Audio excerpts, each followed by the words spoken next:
നമസ്കാരം. സന്ധ്യാദീപത്തിലേക്ക് എല്ലാ സജ്ജനങ്ങൾക്കും സ്വാഗതം.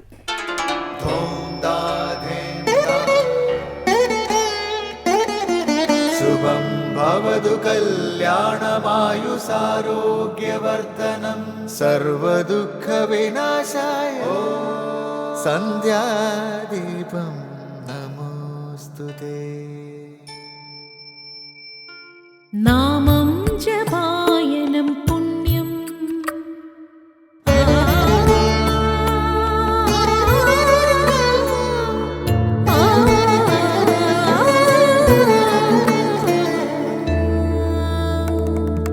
നാമം ജപായനം പുണ്യം നിരുപമദീപാങ്കുരം പോലെ സ്വരശ്രുതിലയവരമതുലം ദീവാങ്കണം മോക്ഷസംഗീതസാരം നീളും വഴിത്താരയിൽ ജീവതാരം മന്ത്രാലാപം മായാവിൻ നിൻ പ്രസാദം.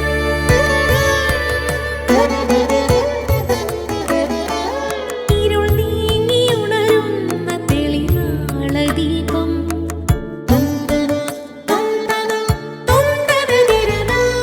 ഇരുൾ നീങ്ങിയുണരുന്ന തെളിനാളദീപം പ്രണവാമൃതം ചൊരിയുന്ന ദീപം. ദീപം ദീപം ദീപം ദീപം സന്ധ്യാദീപം.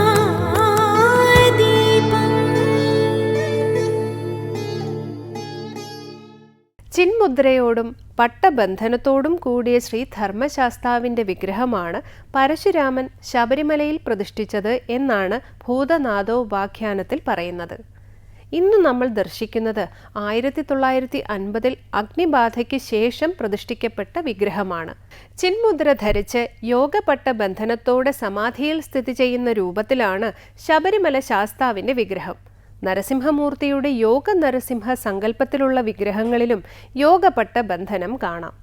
യോഗപട്ട ബന്ധനത്തോടു കൂടിയ ദക്ഷിണാമൂർത്തിയുടെയും അഗസ്ത്യ മഹർഷിയുടെയും വിഗ്രഹങ്ങൾ തെക്കേ ഇന്ത്യയിലെ പല ക്ഷേത്രങ്ങളിലും ഇപ്പോഴും കാണാം. മുട്ടിനു മുകളിലൂടെ ശരീരം ചുറ്റി ബന്ധിച്ചിരിക്കുന്ന വസ്ത്രബന്ധമാണ് യോഗപട്ടം. ബാഹ്യലോകവുമായി ഒരു ബന്ധവും ഇല്ലാത്ത ശരീര മനസ്സുകളുടെ സമ്പൂർണ്ണ നിയന്ത്രണം സാധ്യമാക്കുന്ന യോഗാസനമാണ് യോഗപട്ട ബന്ധം. ശത്രുക്കളാകുന്ന വികാരങ്ങളെ നിഗ്രഹം നടത്തിയ ശേഷം സമസ്ത ചിന്തകളെയും അടക്കി സമാധി അവസ്ഥയിൽ സ്ഥിതി ചെയ്യുന്ന മഹായോഗിമാരാണ് ശാസ്താവും യോഗ നരസിംഹമൂർത്തിയും. കാലുകൾ പിണച്ചു വെച്ച് യോഗപട്ട ബന്ധനത്തോടെ ഇരിക്കുന്ന ചതുർബാഹുവായ വിഗ്രഹമാണ് നരസിംഹമൂർത്തിയുടേത്. തുടർന്ന് ഗുരു ഉപദേശം കേൾക്കാം. ചങ്ങലകളെല്ലാം നമ്മൾ തന്നെ നിർമ്മിച്ചതാണ്. അത് പൊട്ടിക്കാനും നമുക്കേ കഴിയൂ. സ്വാമി വിവേകാനന്ദൻ. അടുത്തതായി ശ്രീ ശങ്കരാചാര്യ രചിച്ച ശിവാനന്ദലഹരിയിലെ ശ്ലോകം ശ്രീ കാവാലം ശ്രീകുമാർ ചൊല്ലുന്നത് കേൾക്കാം.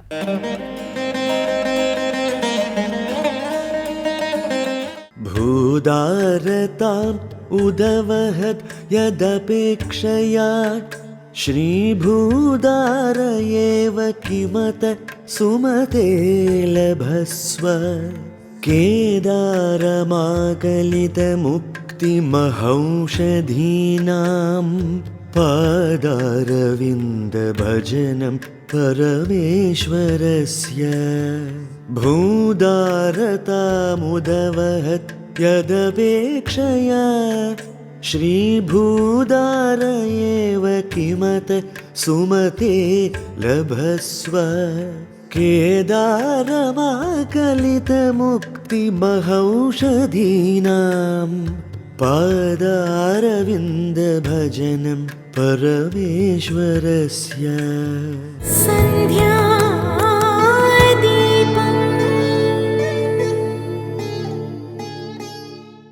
അടുത്തതായി ശങ്കരസ്തോത്രാമൃതം. മുക്തിക്കുള്ള മഹാ ഔഷധങ്ങളുടെ കേദാരമാണ് ശ്രീ പരമേശ്വരന്റെ പാതാരവിന്ദങ്ങൾ.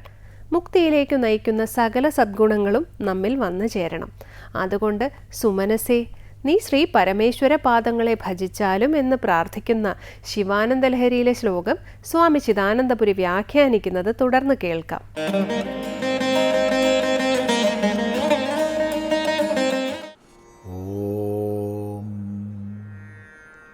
ഗുരുർബ്രഹ്മാ ഗുരുർവിഷ്ണു ഗുരുർദേവോ മഹേശ്വരഃ ഗുരു സാക്ഷാത് പരം ബ്രഹ്മ തസ്മൈ ശ്രീ ഗുരവേ നമഃ.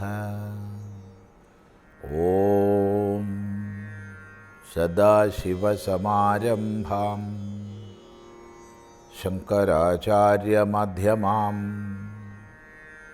അസ്മദാചാര്യപര്യന്താം വന്ദേ ഗുരുപരമ്പരാം. ശ്രീ ശങ്കര സ്തോത്രകൃതികളിൽ ശിവാനന്ദ ലഹരിയിൽ 73-ാമത്തെ ശ്ലോകമാണ് നമ്മൾ ശ്രദ്ധിക്കുന്നത്. അവിടെ മനസ്സിനോട് അഥവാ സജ്ജനങ്ങളോട് ശിവപാദ ഭജനത്തെ നേടാൻ ആഹ്വാനം ചെയ്യുകയാണ്. മഹേശ്വരസ്യ പരമേശ്വരസ്യ പാദാരവിന്ദ ഭജനം ലഭസ്വ. പരമേശ്വരൻ്റെ പാദാരവിന്ദ ഭജനം, പാദമാകുന്ന അരവിന്ദത്തെ ഭജിക്കുക എന്നുള്ളത്, അതിനെ നീ ലഭസ്വ നേടിയാലും. ലഭസ്വ എന്ന പ്രയോഗം നേർക്ക് പറയുമ്പോഴാണ്. അപ്പോൾ മനസ്സിനോട് നേരിട്ട് പറയുകയാണ്, അഥവാ സജ്ജനത്തോട് നേരിട്ട് പറയുകയാണ്. എങ്ങനെയുള്ള യാതൊരു പാദത്തെ ദർശിക്കാൻ വേണ്ടി സാക്ഷാൽ ശ്രീ മഹാവിഷ്ണു പോലും പന്നിയുടെ രൂപത്തെ എടുത്തുവോ? അതാണ് ഭൂതാരതാം, പന്നിയുടെ ഭാവത്തെ ഉദവഹത് പ്രാപിച്ചു. യദപേക്ഷയ, യാതൊരപേക്ഷ കൊണ്ട്. ആര്? ശ്രീഭൂതാരൻ, ശ്രീ മഹാവിഷ്ണു, ഭൂമി ദാരമായിട്ടുള്ളവൻ, ഭൂമി ദേവി പത്നിയായിട്ടുള്ളവൻ. ഭൂതാരതയെ, പന്നിയുടെ ഭാവത്തെ പ്രാപിച്ചു. കിമുദ, ഇതിൽ പരം എന്ത് പറയാനാണ്? സകല ഐശ്വര്യ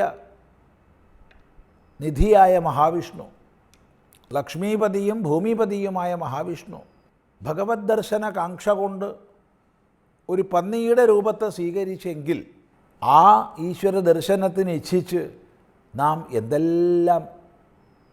എത്രമാത്രം ത്യാഗം അനുഷ്ഠിക്കേണ്ടി വരും, എത്രമാത്രം അന്വേഷിക്കേണ്ടി വരും, എത്രമാത്രം തപോനിഷ്ഠരാകേണ്ടി വരും, ചിന്തിക്കുക.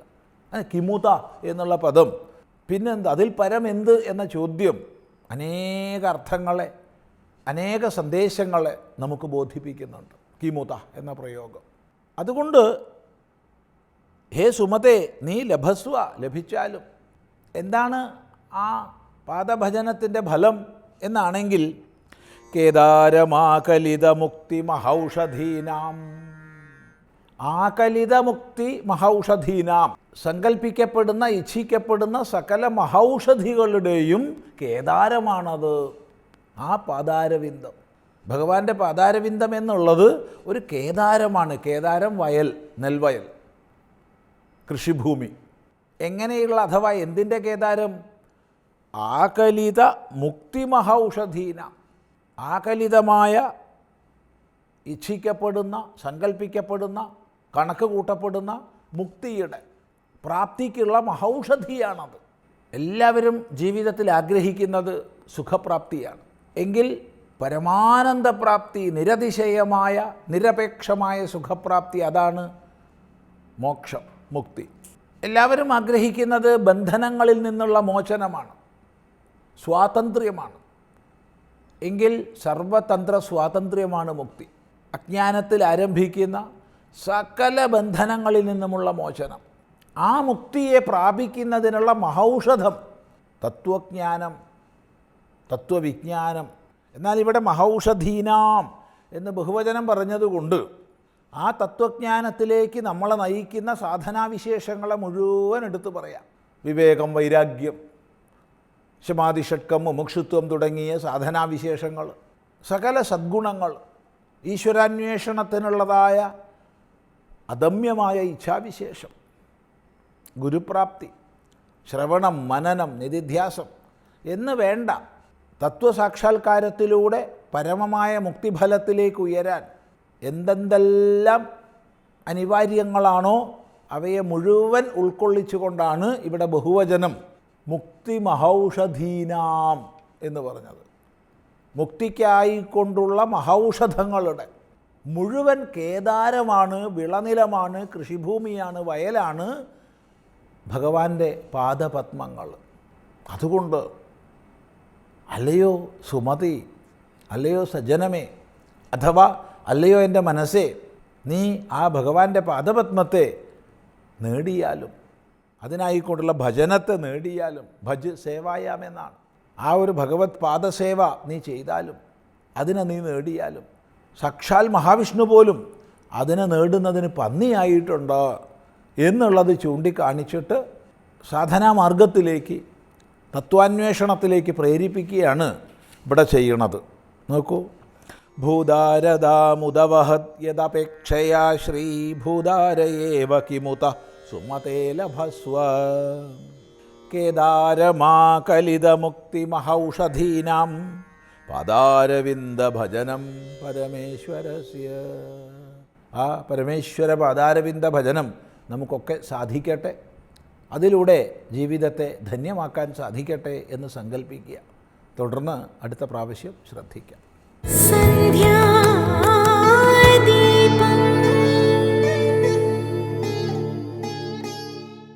ഇനി ദീപാരാധനയ്ക്കായി ക്ഷേത്ര സന്നിധിയിലേക്ക് പോകാം.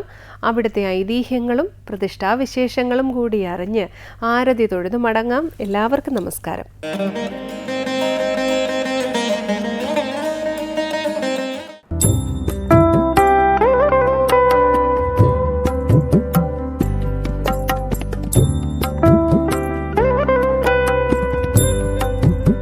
കേരളത്തിലെ അപൂർവ പ്രതിഷ്ഠകളിലൊന്നാണ് തിരുവനന്തപുരം ജില്ലയിലെ കിഴക്കേക്കോട്ടയിൽ സ്ഥിതി ചെയ്യുന്ന ശ്രീ ലക്ഷ്മി വരാഹമൂർത്തി ക്ഷേത്രത്തിലേത്.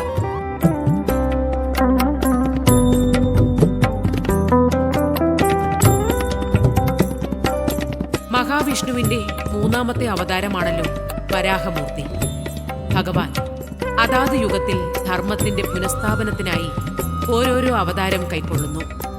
സൃഷ്ടി സ്ഥിതി സംഹാരനാഥന്മാരാണല്ലോ ബ്രഹ്മ വിഷ്ണു മഹേശ്വരന്മാർ. അതുകൊണ്ട് തന്നെ ഈ ഭൂലോകത്തിന്റെ നിലനിൽപ്പിനു വേണ്ടി സർവരും അഭയം പ്രാപിക്കുന്നതും സ്ഥിതിയുടെ നാഥനായ മഹാവിഷ്ണുവിന് മുന്നിൽ തന്നെയാണ്.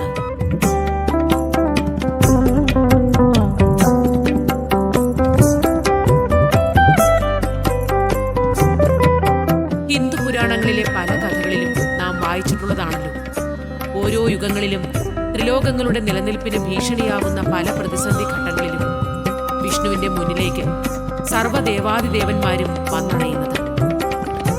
വൈകുണ്ഠത്തിലെ അനന്തശയനത്തിൽ കിടന്ന് ഒരു ചെറുപുഞ്ചിരിയോടെ അതാത് കാലഘട്ടങ്ങളിൽ ഭഗവാൻ സർവ്വപ്രതിസന്ധികൾക്കും പരിഹാരമാർഗം കണ്ടെത്തുന്നു എന്നതാണ് വസ്തുത.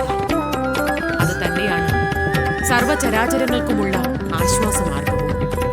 ശ്രീലക്ഷ്മി വരാഹമൂർത്തി ക്ഷേത്രം വരാഹാവതാരത്തിലെ ഭഗവാന്റെ രൂപത്തെ ആരാധിച്ചുകൊണ്ട് അതിപുരാതന കാലം മുതലേ നിലനിൽക്കുന്ന ക്ഷേത്രങ്ങളിലൊന്നാണ്.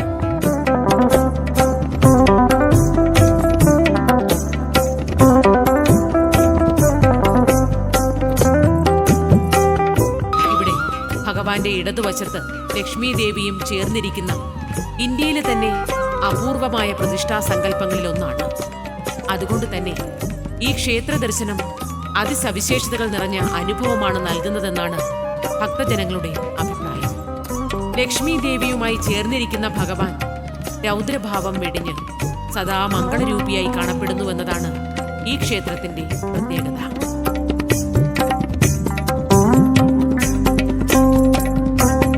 ഭഗവാന്റെ പേര് പോലെ തന്നെ ശ്രീവരാഹമെന്നാണ് ഈ പ്രദേശത്തെ അറിയപ്പെടുന്നത്. നഗരത്തിലെ തിരക്കുകൾക്കിടയിൽ നിന്ന് ക്ഷേത്രത്തിലേക്ക് കടന്നുവരുന്ന ഓരോ ഭക്തജനങ്ങളും ആനന്ദദായകമായ ഏതോ ഒരു ആത്മീയ മന്ത്രം ആത്മാവിൽ അനുഭവിച്ചറിയുന്നത് പോലെയാണ്.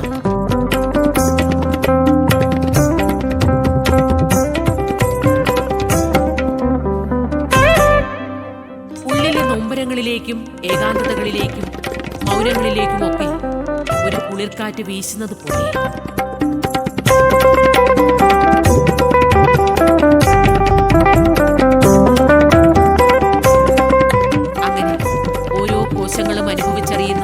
പരമമായ സ്വാസ്ഥ്യം തന്നെയാണ് ശ്രീവരാഹത്തിന്റെ ഈ ആത്മീയ ഭൂവിൽ നിന്നും ദേവനും ദേവിയും ഒന്നിച്ചു ചേർന്ന് നമുക്ക് സമ്മാനിക്കുന്നത്.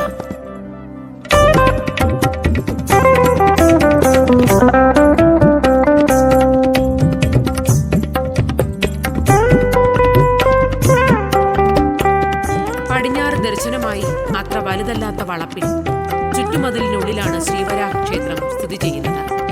പ്രവേശനത്തിന് വടക്കും പടിഞ്ഞാറും കിഴക്കുമായി 3 നടകളുണ്ട്. വടക്കും കിഴക്കുമുള്ള നടകൾ 2 തട്ടുകളുള്ള ചെറു ഗോപുരങ്ങളും ഉള്ളിൽ ചെറിയ 3 തൂണുകൾ താങ്ങി നിർത്തുന്ന സമുച്ചയമായി കയറി ചെല്ലാൻ പടികൾ ഉൾപ്പെടെ ഒരേ രീതിയിൽ പണിയിച്ചിട്ടുള്ളതാണ്. പടിഞ്ഞാറേ നട കുളത്തിലേക്കാണ് തുറക്കുന്നത്. തെക്കുവശത്ത് ഒരു നടയുണ്ടെങ്കിലും അത് സ്ഥിരമായി അടച്ചിരിക്കുന്നു. വൃക്ഷച്ചുവട്ടിലും മറ്റുമുള്ള നാഗത്തറകളിൽ സർപ്പശില്പങ്ങളുടെ എണ്ണം വളരെ കൂടുതലാണ്. നാഗങ്ങൾക്കൊപ്പം വിവിധ ഭാവങ്ങളിലുള്ള ഉണ്ണികൃഷ്ണന്മാരെയും കാണാം.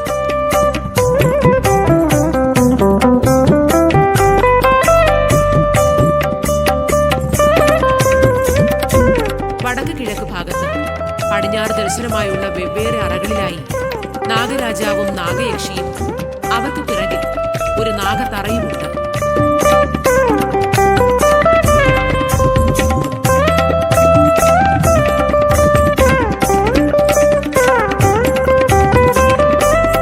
അനേകം തൂണുകളുള്ള ഉയരം കൂടിയ ആനക്കൊട്ടിൽ ദേവസ്വം ബോർഡിന്റെ നിർമ്മിതിയാണ്. ഇതിന്റെ മേൽക്കൂരയിലെ ഒരു വിടവിലൂടെ കൊടിമരം ഉയർന്നു നിൽക്കുന്നു. കൊടിമരത്തിന് മുകളിൽ ഗരുഡനുണ്ട്. മുമ്പ് ചെമ്പ് പൊതിഞ്ഞിരുന്നത് ഏതാനും വർഷം മുമ്പ് സ്വർണ്ണ കൊടിമരമായി.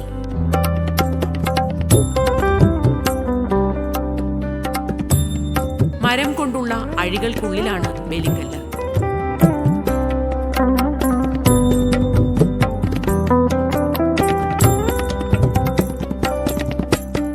ഓടുമേഞ്ഞ മേൽക്കൂരയോടുകൂടിയ നമസ്കാര മണ്ഡപത്തിലെ 4 കൽത്തൂണുകളിൽ മറ്റ് ക്ഷേത്രങ്ങളിൽ കാണുന്നത് പോലുള്ള അലങ്കാര പണികളൊന്നും തന്നെയില്ല. മച്ചിൽ മരത്തിന്റെ ചതുരക്കളങ്ങളിൽ അഷ്ടദിക്പാലകരുടെയും നടുക്ക് ബ്രഹ്മാവിന്റെയും രൂപങ്ങൾ കൊത്തിവെച്ചിട്ടുണ്ട്. ലക്ഷണമൊത്ത അരയന്നത്തിനുമേലാണ് ബ്രഹ്മാവ് ഇരിക്കുന്നത് എന്നതാണ് ഒരു പ്രത്യേകത. കരിങ്കലിലുള്ള 2 വലിയ ദ്വാരപാലകർ കാവൽ നിൽക്കുന്ന ഒറ്റ അറയുള്ള ശ്രീകോവിലേക്ക് 3 പടികൾ കയറി ചെല്ലണം.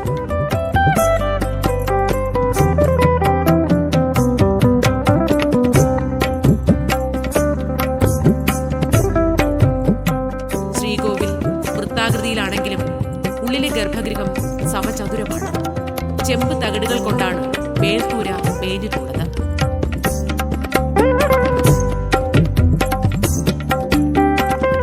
കല്ലിൽ കൊത്തിയ വരാഹമൂർത്തിയുടെ വിഗ്രഹത്തിന് ചെറിയ തേറ്റുകളോട് കൂടിയ പന്നിയുടെ മുഖവും മനുഷ്യന്റെ ശരീരവുമാണ്.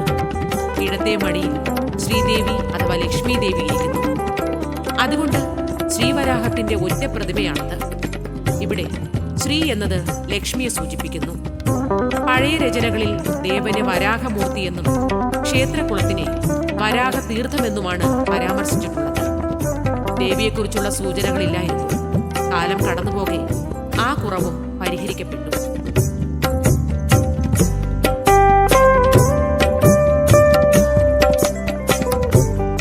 ദശാവതാരങ്ങളിൽ ശ്രീകൃഷ്ണ ഭഗവാന്റെയും ശ്രീരാമ ഭഗവാന്റെയും പ്രതിഷ്ഠകളാണ് ബഹുഭൂരിപക്ഷവും.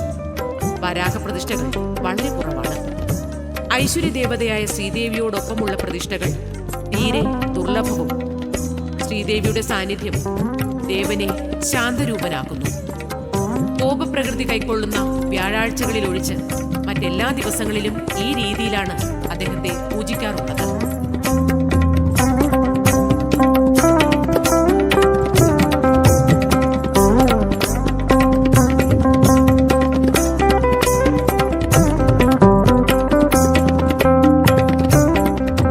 കോട്ടയ്ക്കകത്തുള്ള ശ്രീ മിത്രാനന്തപുരം ക്ഷേത്ര സമുച്ചയത്തിലെ ശ്രീ പരമേശ്വരന് അഭിഷേകത്തിനുള്ള തീർത്ഥജലം ലഭ്യമാക്കുന്നതിന് ശ്രീ മഹാവിഷ്ണു വരാഹത്തിന്റെ രൂപത്തിൽ പ്രത്യക്ഷപ്പെട്ടു.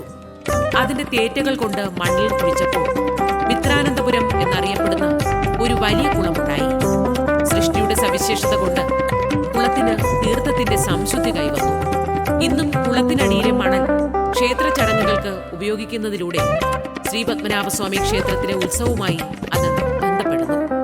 തന്റെ ദൗത്യം പൂർത്തിയാക്കിയ വരാഹം അവിടെ നിന്ന് ഓടിപ്പോയി. പിൽക്കാലത്ത് ശ്രീവരാഹം ക്ഷേത്രമായി തീർന്ന സ്ഥലത്ത് താവളമുറപ്പിച്ചു.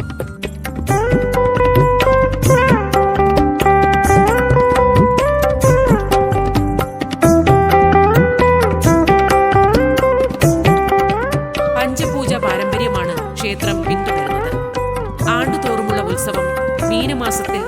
ദിവസം നടക്കുന്നു.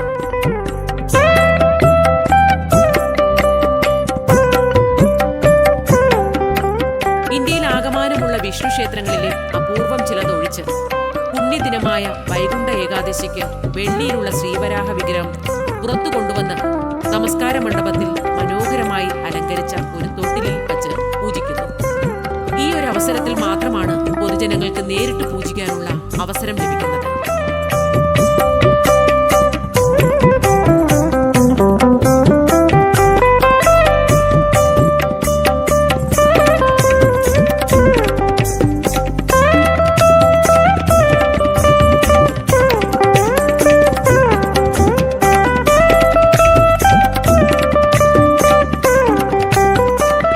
ക്ഷേത്രത്തിൽ ലക്ഷാർച്ചനയ്ക്ക് പ്രത്യേക പ്രാധാന്യമുണ്ട്.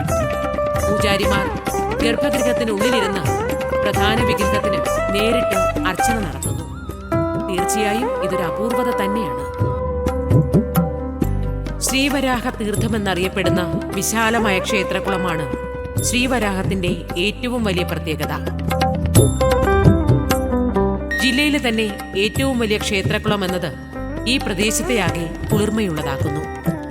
പരമ്പരാഗതമായി ഈ ആവാസ വ്യവസ്ഥയുടെ ശ്രുതിയും താളവും നിലനിർത്തുന്ന ക്ഷേത്രകുളത്തിന് മറുകരയിൽ ഒരു ഗണപതി ക്ഷേത്രമുണ്ട്. ഈ ക്ഷേത്രം ശ്രീവരാഹ ക്ഷേത്രവുമായി ബന്ധപ്പെട്ടാണ് കിടക്കുന്നത്.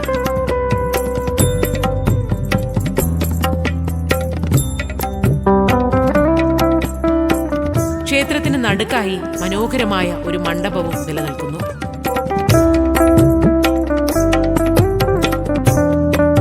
ക്ഷേത്ര ദർശനം കഴിഞ്ഞുള്ള സായാഹ്നങ്ങൾ ഭക്തജനങ്ങൾക്ക് ക്ഷേത്ര സംഗീതം കേട്ടുകൊണ്ട് ഈ കുളക്കരയിൽ ചെലവഴിക്കുന്ന സമയങ്ങൾ സൗഭാഗ്യം നിറഞ്ഞതാക്കുന്നു.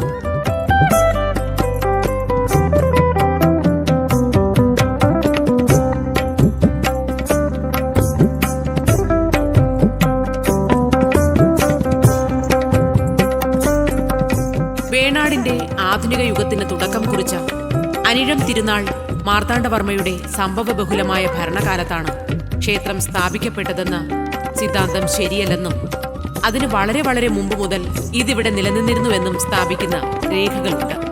പക്ഷേ വരാഹം എന്ന നാമത്തോട് ശ്രീ എന്ന് ചേർത്തത് പിന്നീടാണെന്ന് പറയപ്പെടുന്നു. 12-ാം നൂറ്റാണ്ടിലെ സംസ്കൃത കാവ്യമായ സ്യാനന്തൂര പുരാണ സമുച്ചയത്തിൽ വരാഹം എന്നു മാത്രമേ സൂചിപ്പിക്കുന്നുള്ളൂ. AD 12-ാം നൂറ്റാണ്ടിന്റെ അവസാനമോ 13-ാം നൂറ്റാണ്ടിലോ രചിക്കപ്പെട്ട അനന്തപുര വർണ്ണനം എന്ന മണിപ്രവാള കൃതിയിലും കേരളത്തിന്റെ ഉത്ഭവം വിവരിക്കുന്ന കേരളോൽപത്തി എന്ന പഴയ മലയാള പുസ്തകത്തിലും ഇതിനെക്കുറിച്ച് പരാമർശിക്കുന്നുണ്ട്.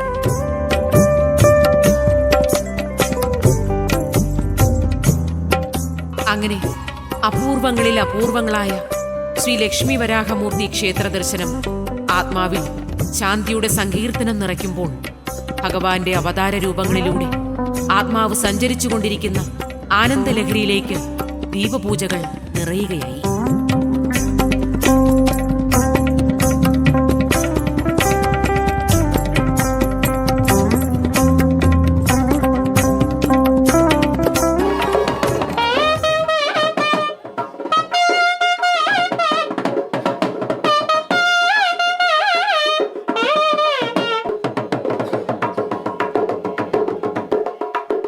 ശ്രീകോവിലിനുള്ളിലെ വരാഹമൂർത്തിയുടെ പ്രതിഷ്ഠയിലേക്ക് നോക്കി തൊഴുകൈകളുമായി നിൽക്കുമ്പോൾ ഭക്തമനസ്സുകളിലൂടെ മത്സ്യ, കൂർമ്മ, വരാഹ, നരസിംഹ, വാമന രൂപങ്ങളും ശ്രീരാമനും ശ്രീകൃഷ്ണനുമൊക്കെ നിറയുമ്പോൾ ധർമ്മത്തിന്റെ പുനഃസ്ഥാപനത്തിനായി ഈ കലിയുഗത്തിലെ പുതിയ അവതാരത്തിനായി വിഷ്ണു സഹസ്രനാമങ്ങൾ ചൊല്ലി നമുക്ക്